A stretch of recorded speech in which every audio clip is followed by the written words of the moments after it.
Okay, thank you so much. Bwana sifiwe.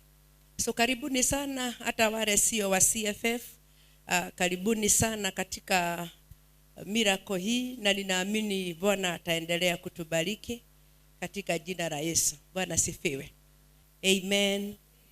Na kuanzia next year we shall be having tent meetings. Kwa sababu hiyo ni kitu Mungu aliniambia na akaweka ndani yangu. Now we have been preparing for it. Tunaweka tent meeting, tunafundisha mafundisho haya tu ambayo sio ya kawaida. Amen. Na tunasaidia watu. Mwadhani ya gosho. Tuingie katika message ile Mungu amenipa siku ya leo, ndio tuweze kumaliza, na tukimaliza mapema ndio nitafurahi sana. Bwana sifiwe. Alright, kuna message Mungu ameweka ndani yangu, na ni kuhusu kitu inaitwa praying anointing.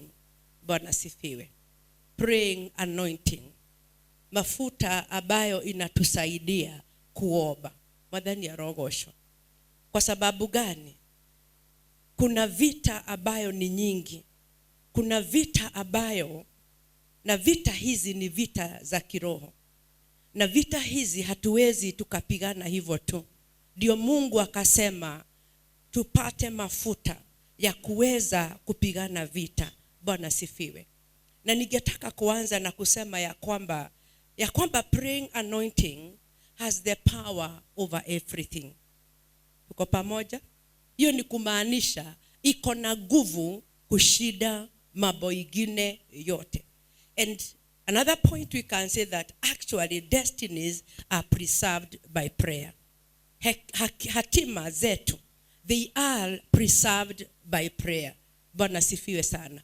Tukiongea mambo ya preservation, hata wakati tunaweka chakula kwa fridge, tunaweka chakula kwa fridge isiharibike, isigande, ndio tuweze kuikula, kuitumia wakati mwingine kama haijaganda. Nayo destiny inakuanga preserved katika prayer anointing, ndio shetani asiweze kuimaliza. Bwana sifiwe.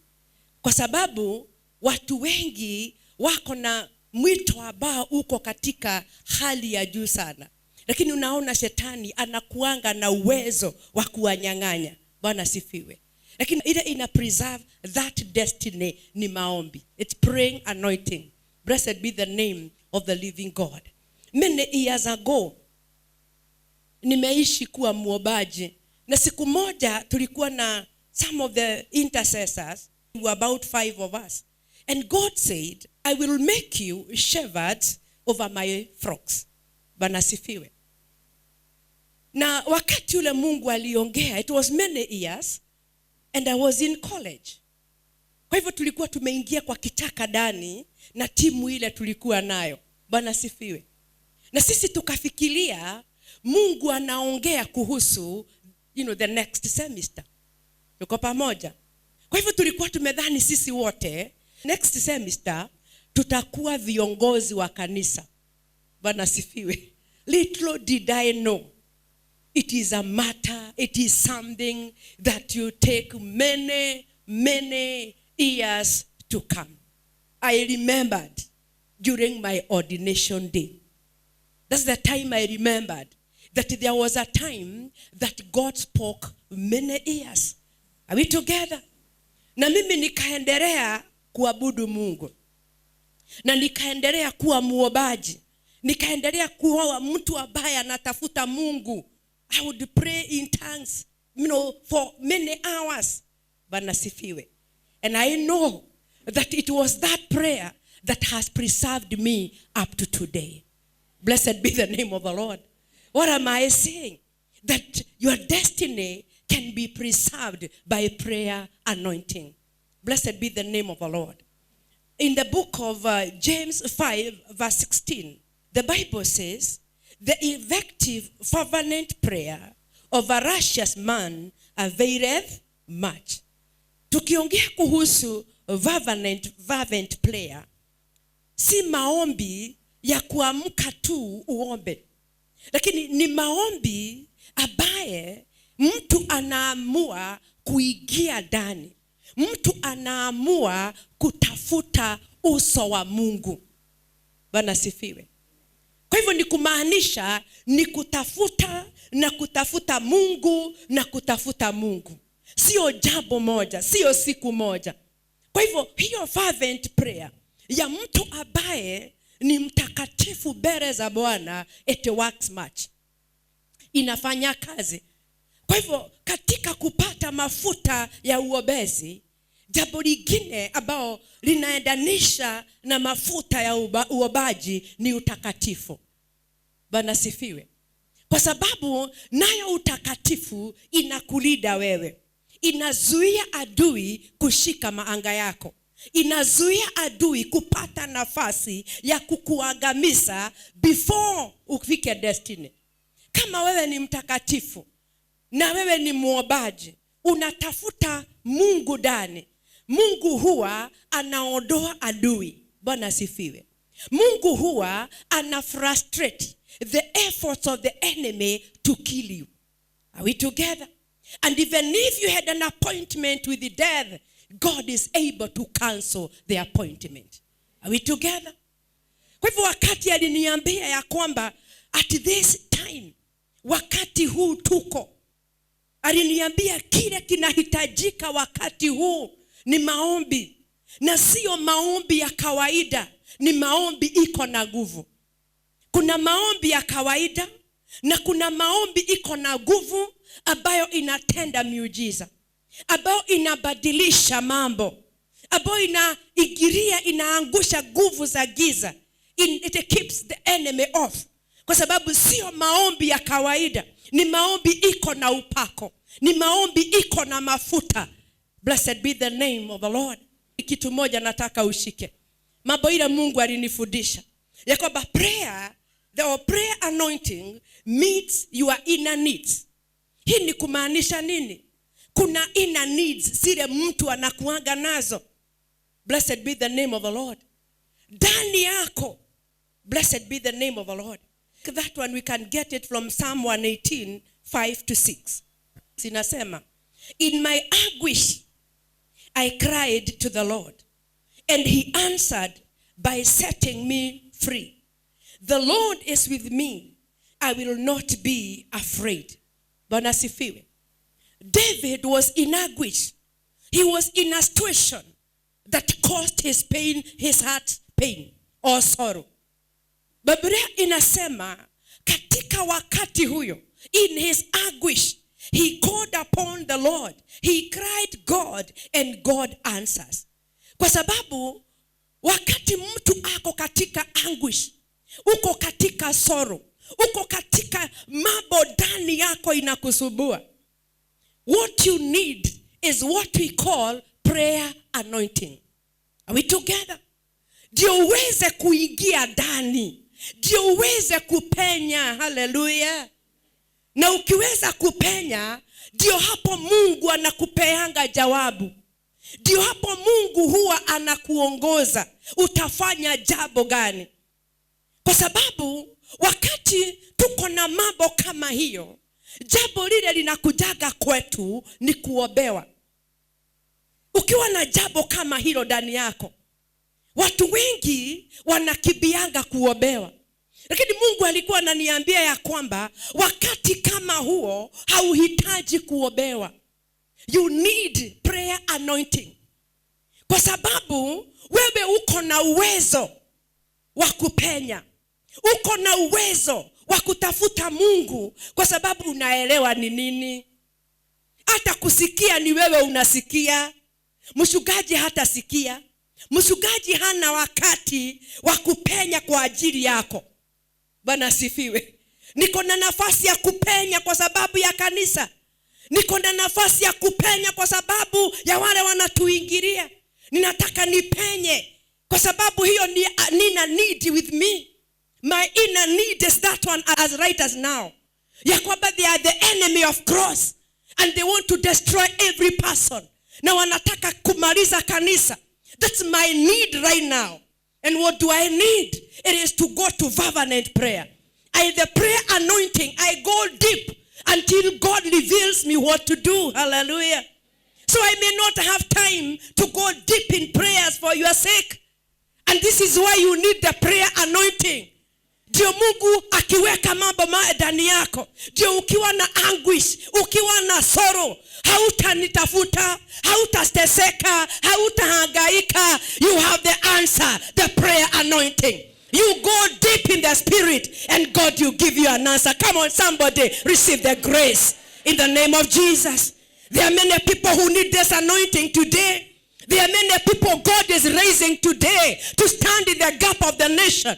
And the Lord has said he is giving you a prayer anointing today. You are going to see, he's going to reveal the secret of the nations. He's going to reveal mambo ingine ambayo iko siri sana inaendelea.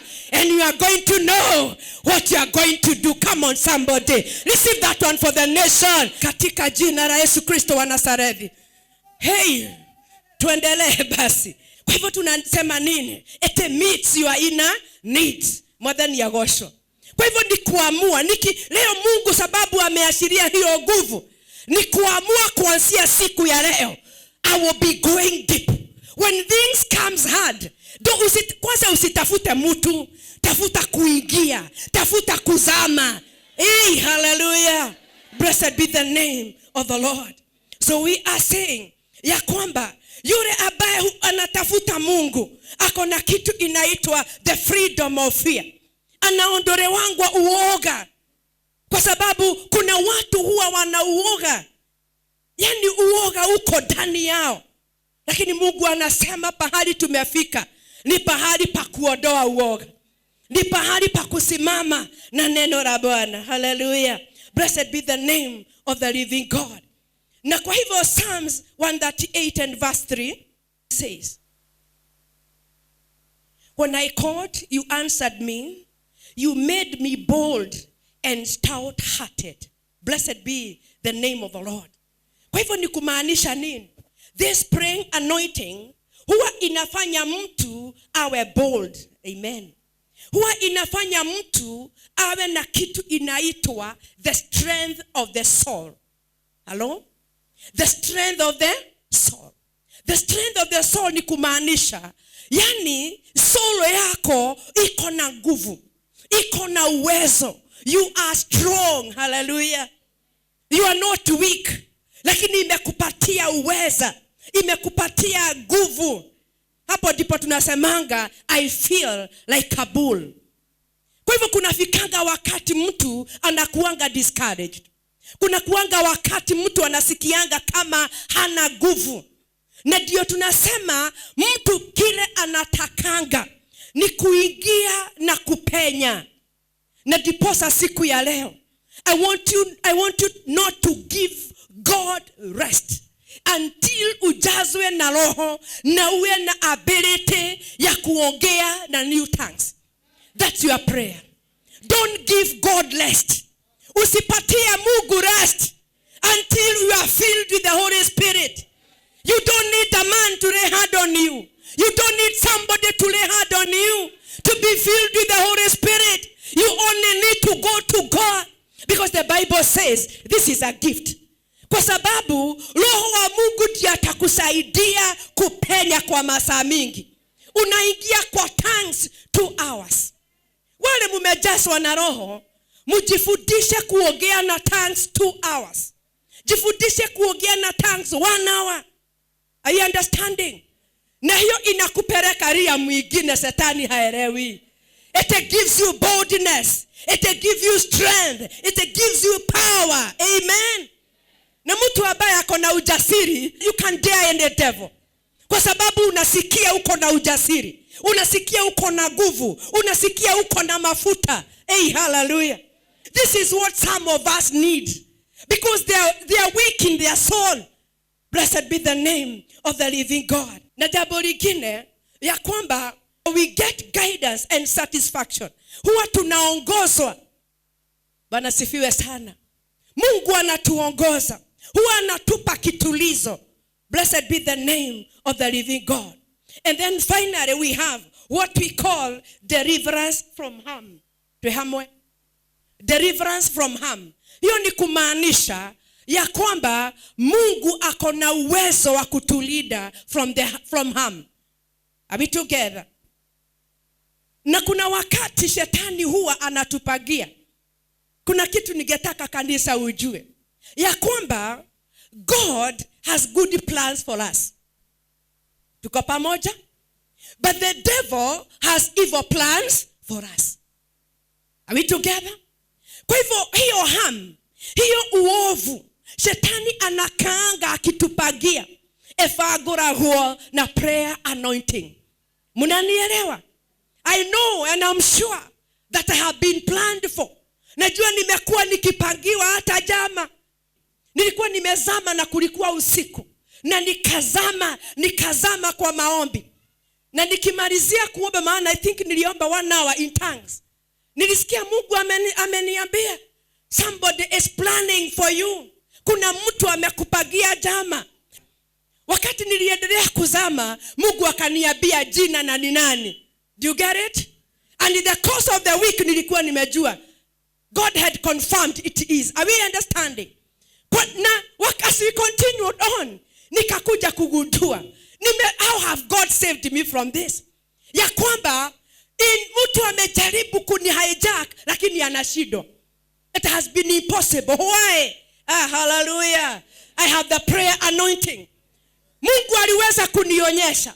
Nikaingia ndani. And then the prayer anointing huwa inaondoa harm. Hey, hallelujah. Huwa inaondoa mitego ile shetani ametutengenezea. Are we understanding? Blessed be the name of the Lord. Na hivi ndivyo Mungu anasema. That is the level that God wants you to be. Hey, hallelujah. Sikupatangwa na mambo hivyo tu. Hey, hallelujah. Blessed be the name of the Lord. So tunasema nini? Ete normally inaondoa kitu inaitwa harm. Blessed be the name of the Lord. Hata labda umekuwa ukipagiwa na wewe haujui.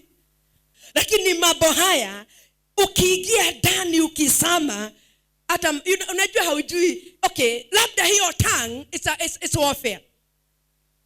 You understand? Labda it is warfare. Maybe I did warfare. Because after Mungu ameniambia hivyo, sikujua mtu anaobaga aje. Na warfare ya tongues, mapepo inasikiaga tu moto kwa sababu the devil does not understand tongues. He does not understand. Are we together? Haelewi unasema nini. Hata kuna siku niliombea mtu hapa, nikaongea na tongues, mapepo ikaniambia nyamaza hiyo lugha. Achana na hiyo lugha. Are you understanding? He does not understand.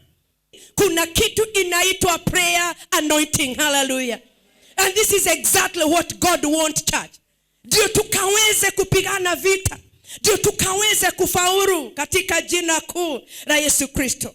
Blessed be the name of the living God. Ni vizuri tuelewe jambo hili. Prayer anointing has a great role in the life of a believer. Kwa sababu gani? It was ordained by God to help us. Ni Mungu alianzisha.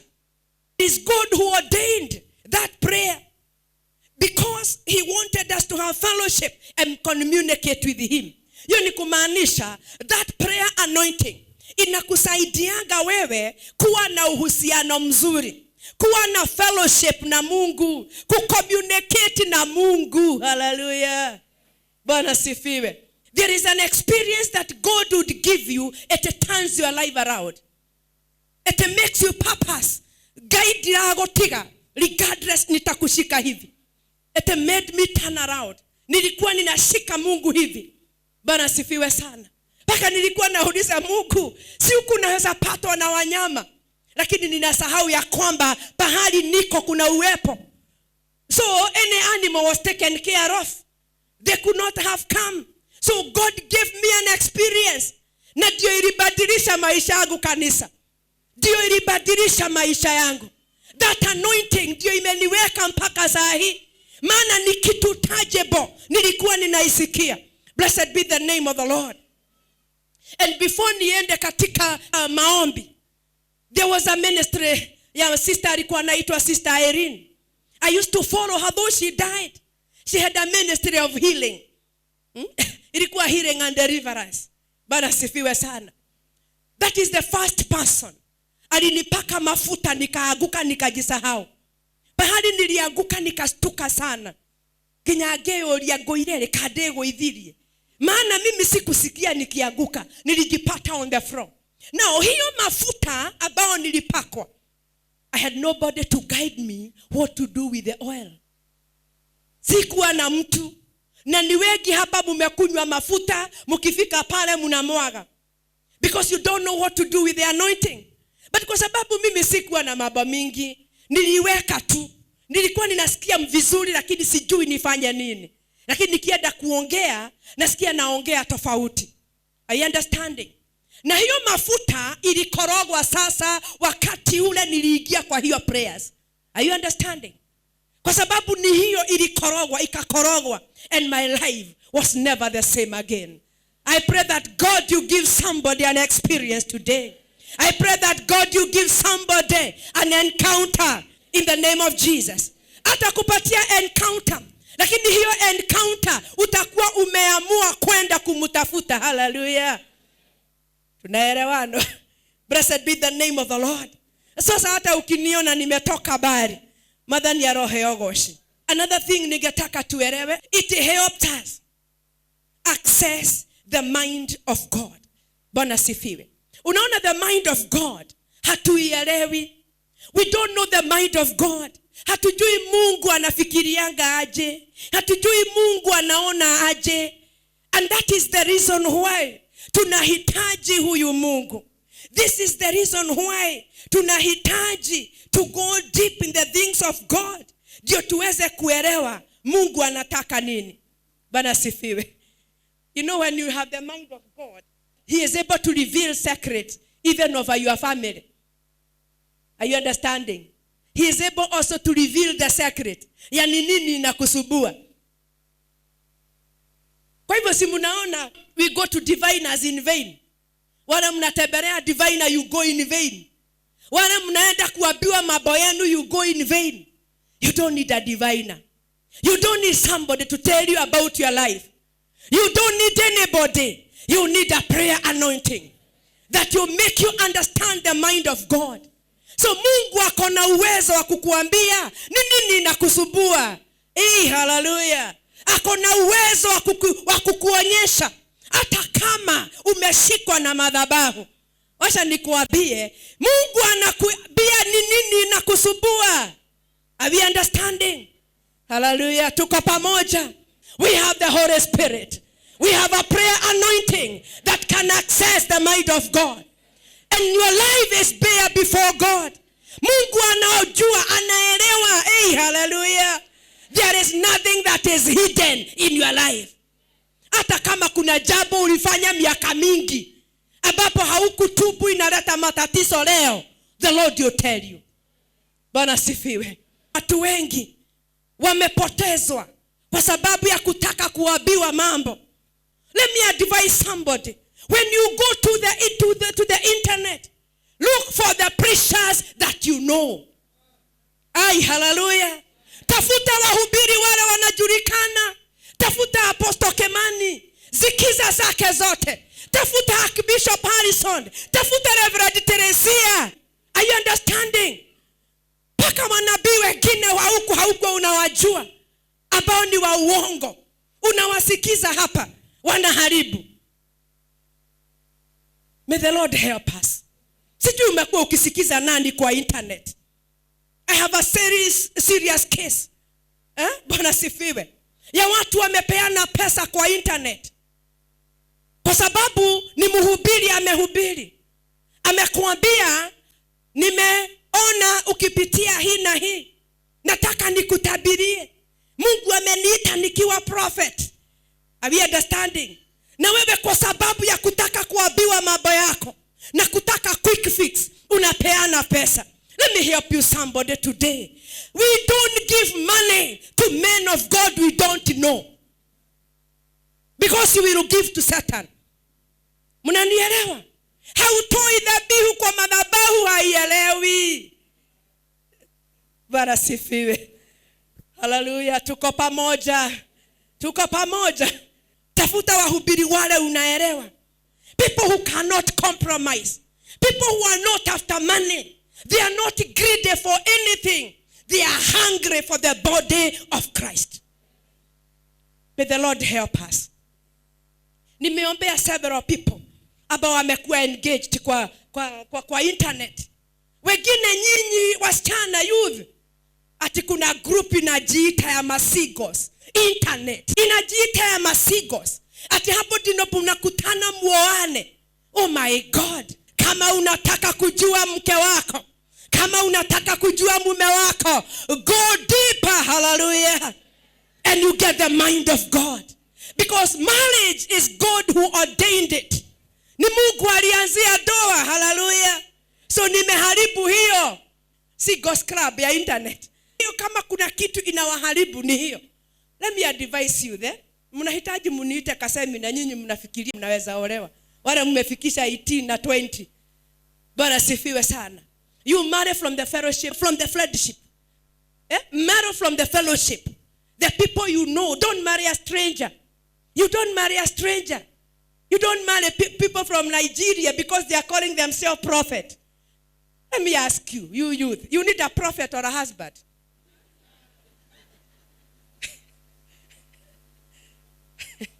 You need an apostle or a husband? You need a husband. You don't need an apostle. You don't need a prophet. You need a husband. Prophet kwa nyumba kwanza hao fake. Atakuwa na kuasha kwa nyumba na kuambia Mungu amenituma Nigeria 2 weeks or 1 year. Atakuwa na kuprofesaia kwa nyumba. Don't need a prophecy in the home. A home you need a man. Come on. A home you need a wife. Hey, hallelujah. Bwana sifiwe sana. Your children need a mother. Your children need a father. They don't need a prophet. They don't need a preacher. I also don't need a preacher in the house. I want a husband. Come on, somebody. Yes, my husband wants a wife, not a preacher.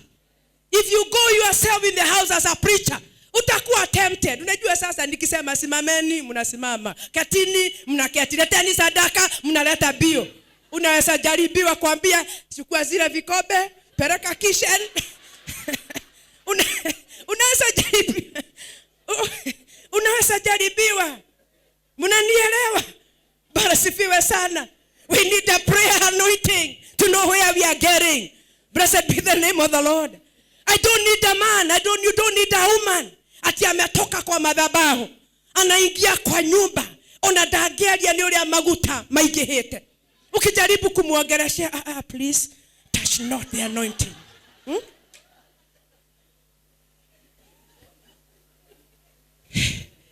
And you are saying, please, I only need to be alone with God. Nyumbani ni kanisa ama nyumbani ni kanisa? Ndio, nyumbani kuna kitada, huku kuna kitada. Huku kuna vyombo vya kuoshwa.